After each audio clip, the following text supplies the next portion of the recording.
সরিষা শাক যখনই আমি এভাবে ভর্তা বানাই তখনই ভাতের চাল একটু বাড়িয়ে দিতে হয়, কারণ এটা খেতে এত বেশি মজা হয়। একটু একটু ভর্তা নিয়ে ভাত মেখে খেতে খেতে কখন যে 2 প্লেট ভাত শেষ হয়ে যায় বলতেও পারি না। এটা এত বেশি মজার, তাই পুরো ভিডিও দেখতে থাকেন, আশা করি আপনারও ভালো লাগবে।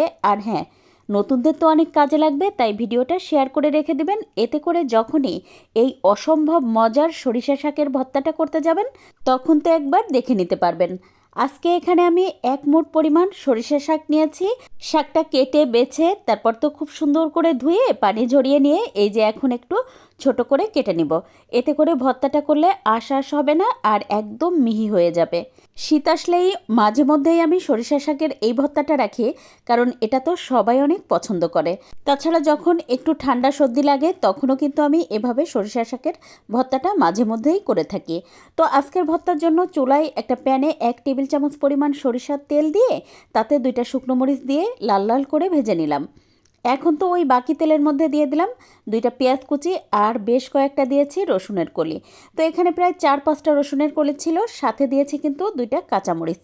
তারপর 3-4 মিনিট মতো এই সব কিছু ভেজে নিয়ে এখন তো এর মধ্যে দিয়ে দিলাম আগে থেকে কেটে বেছে ধুয়ে রাখা সরিষা শাক, আর তার সাথে দিয়েছি স্বাদমতো লবণ। লবণটা দেওয়ার কারণে শাক থেকে পানিটা সহজে বের হয়ে আসবে আর একদম কিন্তু ভাজা ভাজা করে নেওয়া যাবে।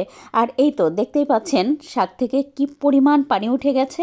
তাই চুলাটা হাই রেখে আমি তো পুরো শাকটা রান্না করে নিয়েছি। আর এটা এই 7-8 মিনিট মতো রান্না করে নিলেই কিন্তু সব কিছু খুব সুন্দরভাবে সিদ্ধ হয়ে যায়। আর এভাবে যদি অল্প সময় রান্না করা যায় চুলাটা হাই রেখে, তাহলে শাকের রঙটা একদম সবুজ থাকে।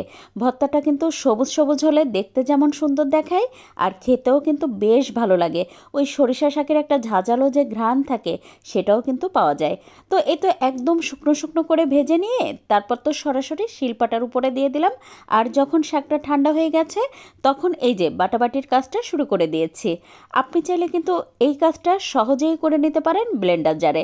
শুধুমাত্র 2টা পালস দিলেই দেখবেন সহজে ব্লেন্ড হয়ে গেছে। তো আমি তো মিহি করে বেটে নেওয়ার পরে ওই যে শুকনো মরিচ 2টো ভেজে রেখেছিলাম সেটাও একদম মিহি করে বেটে নিয়েছি। আর দিয়ে দেবো বড় একটা পেঁয়াজ। আর পেঁয়াজটা আমি একটু কেটে নিয়ে এটা একটু আধা ভাঙা করে ছেঁচে নিব। তো দেখতেই পাচ্ছেন এই যে ঠিক এরকম করে নিলে মুখে যখন কাঁচা পেঁয়াজ পড়ে তখন তো খেতে খুবই ভালো লাগে। সবশেষে দিয়ে দেবো আরও 1 চা চামচ পরিমাণ সরিষার তেল। তারপর হাত দিয়ে খুব ভালোভাবে মেখে নেব। আর এই পর্যায়ে কিন্তু লবণটা একটু চেখে দেখবেন, যদি লবণ লাগে তাহলে একটুখানি দিয়ে দিবেন। আর হ্যাঁ, সবশেষে কিন্তু অবশ্যই 1 চা চামচ পরিমাণ সরিষার তেল দিবেন।